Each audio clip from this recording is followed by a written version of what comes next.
What is the story, everybody? This is Jonathan from Team ChainBlock coming at you with yet another deck profile. But as always, before we get into it, please like, comment and subscribe. Please help your boys get to 1k subs. The original goal was before the end of the year in 2025. We went from like 300 subs to nearly 1k in like 4 months, which is good going. There is still time over this holiday season to get us the 90 odd subs we need. But if you are a part of that 90 odd % bracket who watches our content and doesn't subscribe, please, won't you consider it? We try to pump out as much good and decent content consistently as possible. And yeah, we really appreciate anyone who follows us at the moment. As always, in the link in the description, you will find a link to the amazing Kongs cards where you can take advantage of our discount code ChainBlock5 and save 5% off all your holiday and future purchases. Most recent set at time of recording is the amazing set Crossover Breakers, which features Malice and Ryzel, two decks that are undoubtedly going to shape the future of Yu-Gi-Oh! For the foreseeable future.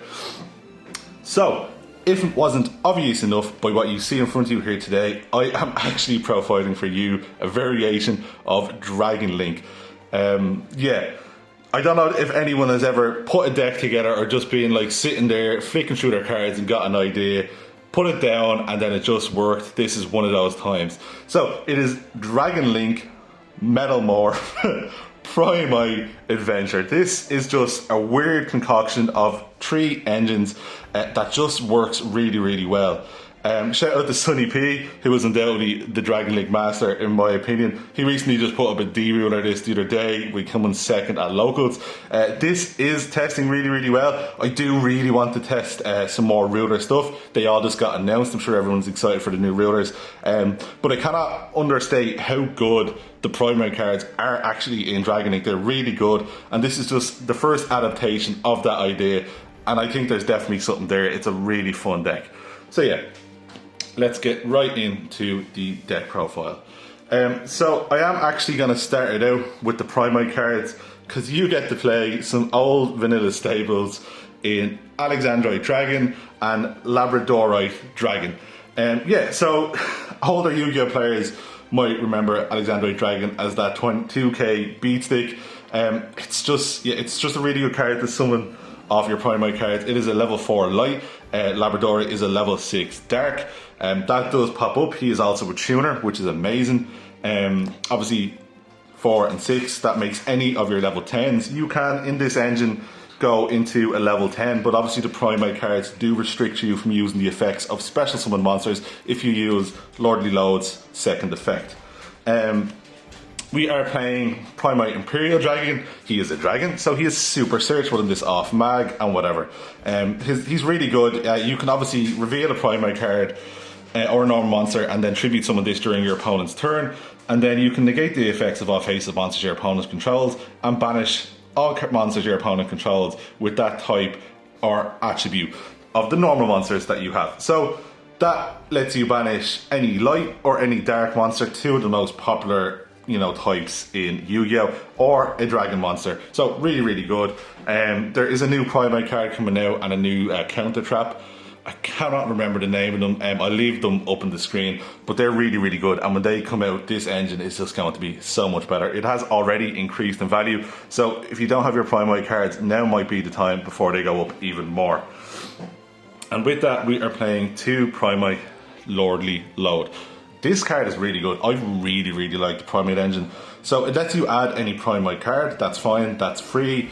And then if you wanted to, you can special summon a normal monster from your deck. But as I said, the drawback to that is you cannot activate the effects of special summon monsters on the field. You can, however, activate them in the banish zone or GY or hand, just not on the field. So there is actually plays in this deck that do heavily feature that.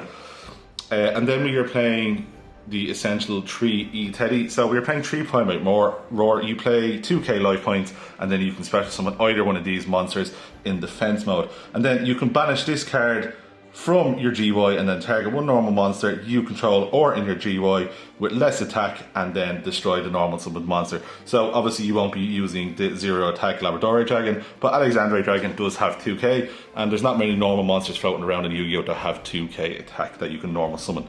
And then the last card in the Primite engine is one Drill Beam. Drill Beam is an incredible card. You can reset it if you control the Primite monster, which you probably will do in the future, and if you control Imperial Dragon. But you can just negate any face-up card on the field. So it is a searchable, like, on-field omni-negate. Super, super, super cool card. That is the Primite cards. They're really, really good. As I said, if you want to, if you're confident your opponent doesn't have Nib, this card is a 1-card Synchro 10. Obviously, you won't be able to activate its effects, but you can just leave it on your field for your opponent over the following turn, depending on what you draw. If you draw a load of Bystials, or if you're just confident your opponent doesn't have Nib. So, that is it for the Primate cards. Let's go into some of the other engines. So, as I said, we are going on an adventure, so that means we are playing 3 Water Enchantress. The hype around this archetype when it was initially released was insane. I remember this archetype, this deck core, being about 200 quid, and it really hasn't seen much play in a long time. But nonetheless, I am really enjoying it, as Omni Negates are few and far between, and it does have actually a lot of synergy with our other engines. We are playing the one Wandering Griffin Rider. He shuffles himself back for the Omni Negate on field. He also is a Winged Beast, that does come up. Water Enchantress is just an awesome discard, as it can banish itself from hand or GUI to get your Rite of Arameser. That gets you your token, and then you go into placing Faithful Adventure, and then that will grab you your Draco back. Fun thing to note, your Draco back can equip to either one of your normal dragon monsters to get the bounce, as it just needs to equip to a non-effect monster, so your token or your special summonable normal monsters to, you know, out some awkward stuff on the field. So that is it for the adventure engine. Let's go into the Metalmorphs. So, obviously the adventure engine stops you from activating effects of normal summoned monsters. That is absolutely okay, as we will just be immediately linking off Black Metal Dragon into our striker or whatever, and then activating its effect in GY to search. We will be grabbing our Red Eyes Darkness Metal Dragon, and then after we summon this back with this, we will be grabbing our Red Eyes Black Full Metal Dragon. I cannot stress how much I love this card. It's so good that Red Eyes got an actual good card outside of the nearly unsummonable Dragoon. It's just an Omni Negate, and when it negates, you can target an attack position monster if your opponent controls one, and then burn for that attack. So it is also a within time. It cannot be targeted when it has Max Metalmorph equipped. It gains, I think it is 400 attack and defense, and it cannot be destroyed by card effects. Really, really good. You discard this to get this, and then you activate this to special summon this full metal from your deck, and then you just need to tribute a level 5 or higher dragon monster, which we do play a lot of them, including one of our normal monsters. Now we'll go into our last engine, and that is the Bystials. So me and Kinsler have been kind of theorizing. A lot of people initially, when Crossover Breakers came out, thought, oh my god, the Bystials are done. We don't want to banish any Malice or Ryziel cards, or they're playing Shift or whatever, blah blah blah. You know, it turns out the Bystials are actually pretty good. If you're going against a Ryziel or Malice player, banishing one of their monsters in GY at the right time can really hurt them. Also, the Bystials do offer some unique forms of removal. So like Drew's Worm is really good. His effect to send, not pop, is just popping up more than ever now. He's quite awkward for some decks to deal with. Obviously Saronir will send a Branded Spider Trap or a Bystial from deck to GY, sending you your Libellion. Baldrake is another one that I still like. And then Mag is so good. I don't know if this card will ever come back to 3, but it searches you your Primite Dragon. It can search you one of our Dragon hand traps that we're playing. It does a lot for the deck. Mag is amazing. And then we are only on the 1 Branded Regain. I love Branded Regain. It's usually a 2 of, but we are playing like 3 continuous spells in the Primate Roar, Branded Regain, and the Fateful Adventure. So yeah, that is it for our Bystial engine. Absolutely incredible. Love this deck, love this engine, love dragons.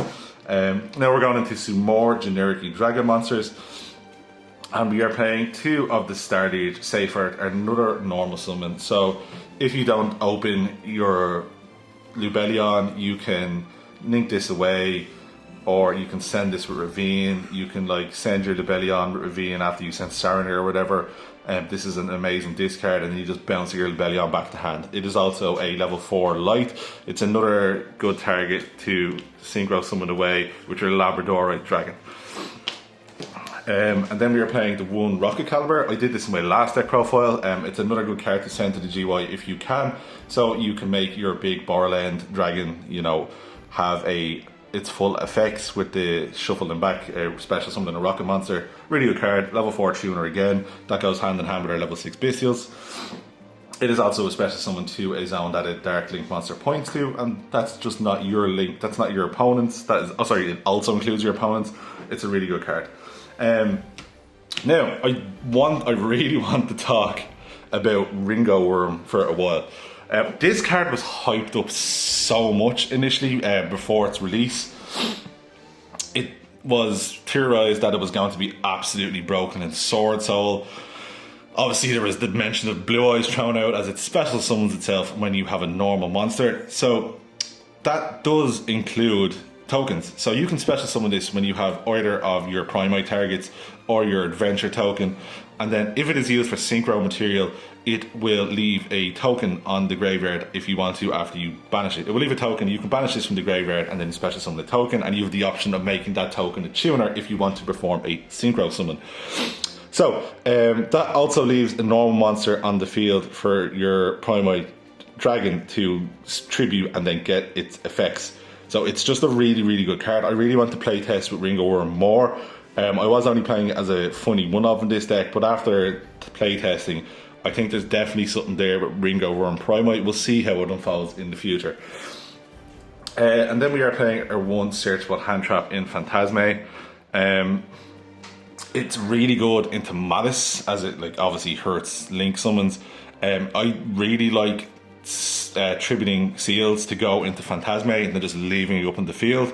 And then I don't know why, but when your opponent sees a 0/0 attack Phantasme and it just steals summon Phantasme, I don't know why they seem to disregard it, but it does still get its full effects, and it's just an incredible card. And if you open it, you know, it's just a good hand trap. And then lastly, for the generically dragon monsters, we are playing 1 Dragoon the Armor Gran. This is a really good card. I really like the fact that it's a level 10 is just the most important thing. Lets you go into Rudras. You can banish a dragons or winged beasts to special summon this card. That you can banish your Wandering Griffin Rider. Really, really good. And just when your opponent's monster is destroyed by battle and sent to the graveyard, you can equip it to discard. Just also, you know, offering some strange interaction with like not allowing your opponent to get certain monsters in the graveyard. Really, really good. That's it for the generically dragon monsters. Now into the rest of the spell and traps. I think the deck is 43, and we are on the 1 cowboy as always. We are on the one for one to go into just as many. We just really want to open a way to get into our black metal dragon. We are of course playing Dragon Ravine. What a card! And then the last cards in our deck are 3 Infinite Impermanence. Shout out to Sonny P, as I said, Dragon Link Master. I agree with what he said, that playing tons and tons of hand traps doesn't seem to be amazing at the moment. But Imperium is great going first or second. And like he said in the previous deck profile, just holding this to go into a board sometimes if you're going second is just better than trying to hit a random starter, as a lot of decks in the format Rise of the Malice can just play through your 1 Imperm or whatever. So that is it for the main deck. Before we go into the main deck, I'm going to have some honorable mentions. My first honorable mention is Santa Claus. So shout out to anyone who is going to enjoy themselves over this Christmas period. I've been testing a Kaiju in the side deck and it's been really, really good. Getting rid of some detonators or malice cards just with a Kaiju is really funny. You do not want to leave it on the field, as Santa Claus is unfortunately a light fiend, just in case you're playing against a Fiendsmith player. But it is also just really good banish fodder for your Bystials. Another really good Seals target, depending on what you're playing against, is Grand Tusk Dragon. He is just a special summon with Seals, bounce from Seals, and then you pop 2. So literally, Seals Pass can clear a whole board if it is timed correctly. So really, really good option. And then shout out to one of my favorite dragons of all time, I was testing Noctavision. I absolutely love Noctavision. I will die on the hill that Noctavision is an incredible card in D-Link, and it's a must play depending on what list you're playing. But in this, there's just too many engines, and I just wanted to open more playable starters. Obviously, he is insane. What he offers in back row protection from the GY, the draw, and chain blocking. And also, he's a level 5 or higher dark monster, or 6, whatever, for Nubelion. Incredible card, but we just didn't play him in this list. Now, let's go into the extra deck. So, with all of our Bystials and our special summonable Primite level 6, we have gone into a Tomb a lot. A Tomb is just an incredible card if you can play it in Dragon Link. It just detach an XY Museum material and then special summon a Dragon Monster from your deck. Its attack does become 0. But the amount of times that I've gone into a Varudras with this summoning off your Dragonity level 10 is just insane. It's an incredible card. Speaking of, we can quite easily make Varudras. So Baron is gone, but this kind of replaced him. He's a bit more awkward to get, but we do have a lot of ways of making level 10s. The funniest way is to have your Dispatter and your Dragonity underneath this, or your Dispatter and your Red Eyes Black Metal Darkness Metal Dragon. Because if you detach the Dispatter from this and you have Branded Regain up, you can special summon the Dispatter when your opponent interacts, or normal summons, special summons, whatever. We all know what it does. We are of course playing Pisty and then the Striker Dragon. We are doing IP into SP things. We are playing Dragonity Knight Romulus, of course. This card is just like incredible. Obviously it adds you Dragon Ravine, but it does have extra interaction because we are playing an additional Dragonity, but it's a really good card. I don't need to speak on Romulus. We are playing the 1 Seals. There is times in every Dragon Link player's mind when they're like, oh, I think I need to play 2 Seals. But there's so many ways to recycle this. The main one being Branded Regain. You banish this with one of your Bystials and then just shuffle it back into your extra deck. Yeah, Seals is an incredible card. And then we are playing Triple Burst, as it is possible to go from Triple Burst with Pisty into, you know, an Axis Code Talker or something else, or even into Boral End Dragon. We are playing the one Rocket Caliber to make this card's effect live, which is you can target 1 effect monster on the field and 1 rocket in your GUI, negate the effects of the monster you're targeting, and if you do, special summon the rocket. So really, really good, quick effect. A Boral End Dragon is really hard for some decks to deal with, as it cannot be destroyed by battle or card effects, and also neither player can target it with monster effects. That's really hard for Rizal to deal with. They do a lot of targeting, and they do mostly do destruction stuff. So yeah, Boral End is coincidentally really good in this current format, and it is hard for a lot of decks to out, and he is also quite large at 3,500. We are playing the 1 Excel Synchro because of the Ringo Worm and our Bystials. Incredible card. We're going into, of course, Cheng Ying, generically probably the best level 10 Synchro, and then for us the best level 10 Synchro in Dragons is Bystial Dispatter. Super, super good card. And then we have multiple ways to make Chaos Angel. So yeah guys, that is it for the deck profile. Again, please won't you consider like, comment and subscribing. Please check out our channel in the future for more content. Check out Kong's cards. We really appreciate anyone who is following the channel, and yeah, see ya.